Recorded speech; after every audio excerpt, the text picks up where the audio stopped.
Hola niños, ¿cómo están? En esta semana vamos a empezar a trabajar lo que es la leyenda. Bien, yo creo que más de alguna vez en sus casas, en su familia, han contado alguna leyenda o últimamente las han llevado al cine. Las leyendas últimamente nos las han presentado en películas. Pues hoy vamos a ver las leyendas.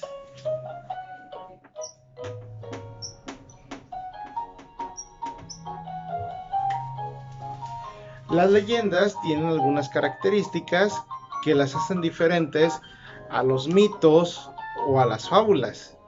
Un mito, por ejemplo, está basado en dioses, en historias de los dioses y la interrelación con los seres humanos. En las leyendas es muy diferente porque en las leyendas hay una parte que es realidad y otra parte que es fantasía. También algo que debemos de aprender es a distinguir una leyenda de una fábula. La fábula, la mayor parte o siempre los personajes o casi siempre son animales y también tienen una moraleja, ¿verdad? Una enseñanza que nos dejan al final. En el caso de la leyenda, los personajes son reales, ¿sí? Bueno, vamos a ir enumerando algunas de las características de la leyenda. Y podemos ver como característica entonces, número uno, la leyenda se basa en hechos y personajes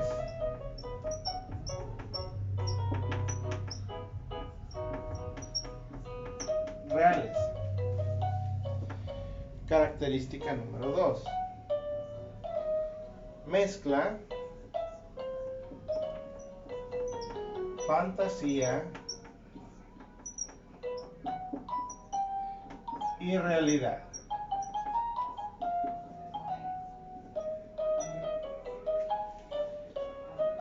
Característica número 3. Ocurre en un tiempo determinado.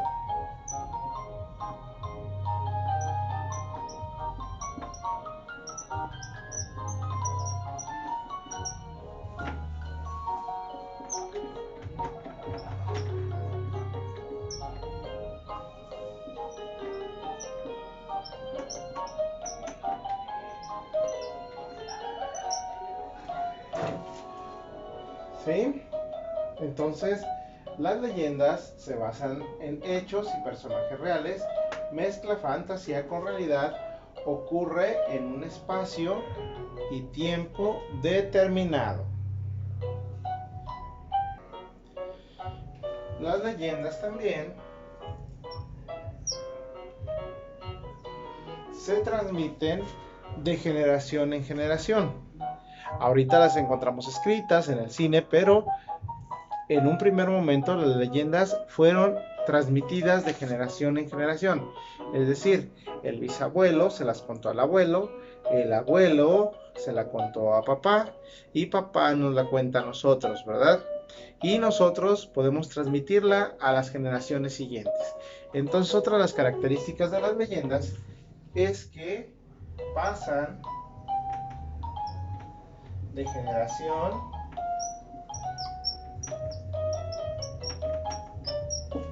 en generación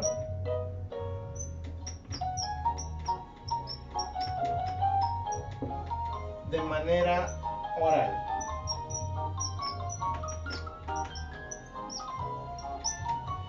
Pasan de generación en generación de manera oral, es decir, van de boca en boca.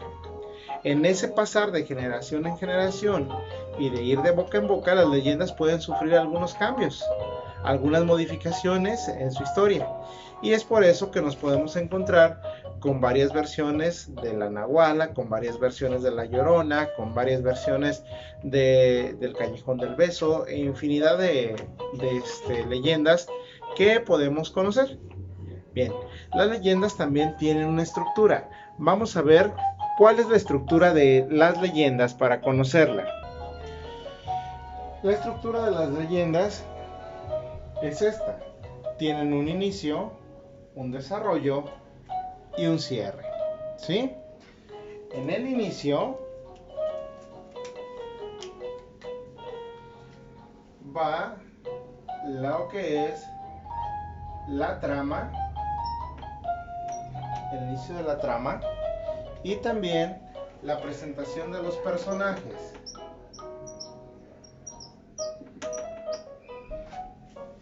En el desarrollo se cuenta la mayor parte de la historia, cómo ocurrieron los hechos. Entonces, el desarrollo cuenta cómo ocurrieron los hechos.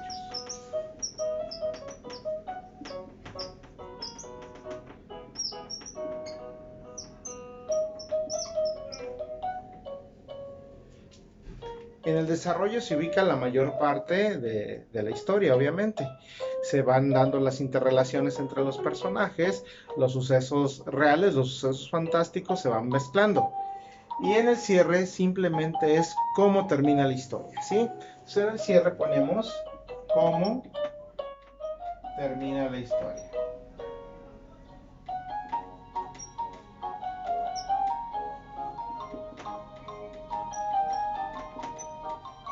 Entonces ya conocemos cuáles son las características de una leyenda y cuál es su estructura, ¿verdad?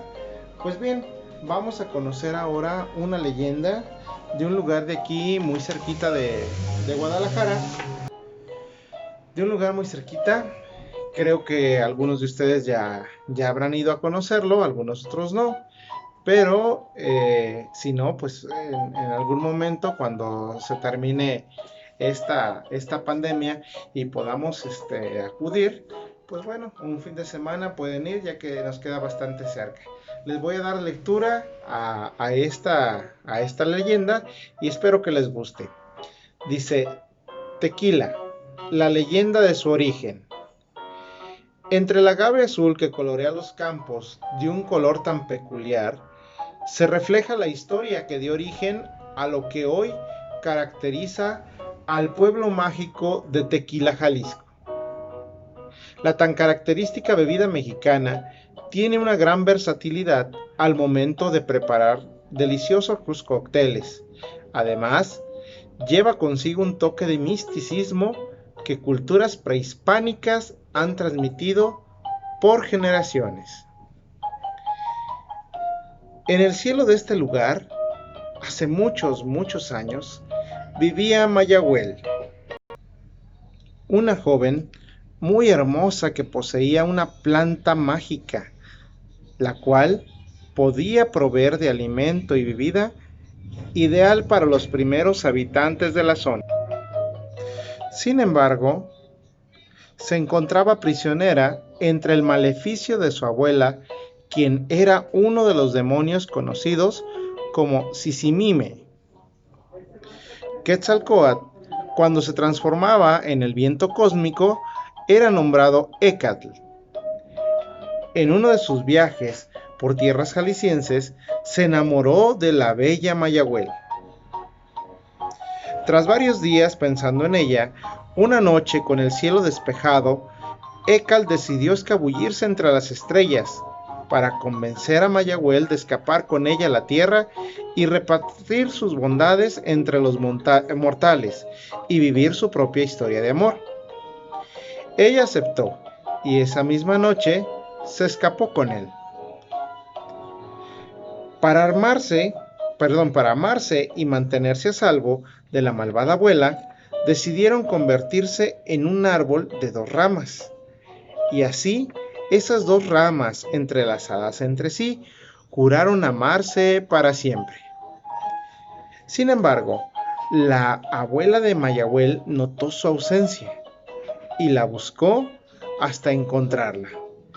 Cuando encontró el árbol, llamó a varios de los demonios para ir y destrozar el árbol, pero solo destrozó la rama que pertenecía a Mayagüel. La destrozó y la convirtió nuevamente en su forma. Entonces, ya destrozada, le ordenó a los demonios destruirla. Y así lo hicieron. La destruyeron y la devoraron. Écatl volvió a tomar su forma de Dios y con todo el dolor juntó los restos de Mayahuel y decidió hacer un hoyo en la tierra y depositarlos allí. Una vez depositados, Ekal lloró y se retiró. Después, al pasar el tiempo, empezó a crecer en ese lugar una bella planta que hoy conocemos como agave. Esa bella planta fue extendiendo sus raíces y de pronto brotó una, otra y otra, y en un muy poco tiempo había un gran campo vestido de color azul verdoso, vestido de esa planta que nació de los restos de Mayahuel llamada agave.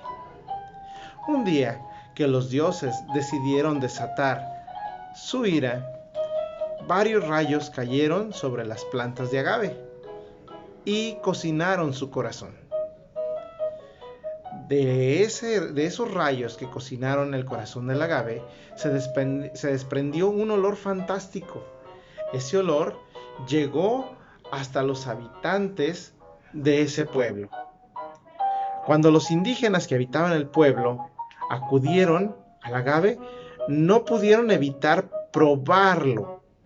Y cuando lo probaron, se dieron cuenta que Mayahuel les había hecho un regalo, que era la miel de agave y el tequila. Al tequila también se le atribuyen las propiedades de la alegría y de la tristeza. ¿Y esto por qué ocurre? Porque Ekal o Quetzalcóatl y Mayahuel se amaban profundamente y eran muy felices. Entonces eran muy alegres. Pero cuando ocurrió esa tragedia que la abuela la destrozó, entonces Ekal lloró cuando estaba sepultando los restos de Mayahuel. Entonces se dice que es por eso que el tequila nos regala esos dos estados de ánimo.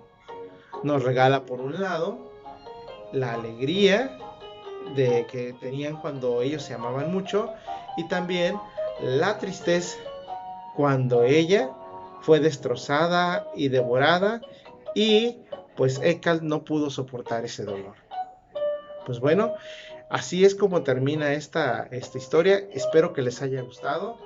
Vamos a trabajar esta semana con lo que tiene que ver con las leyendas. Vamos a leer varias, vamos a buscar varias, vamos a escribir algunas, y pues espero que en familia lo compartan y sea una gran semana para todos. Gracias, hasta el próximo video. Hasta luego, niños.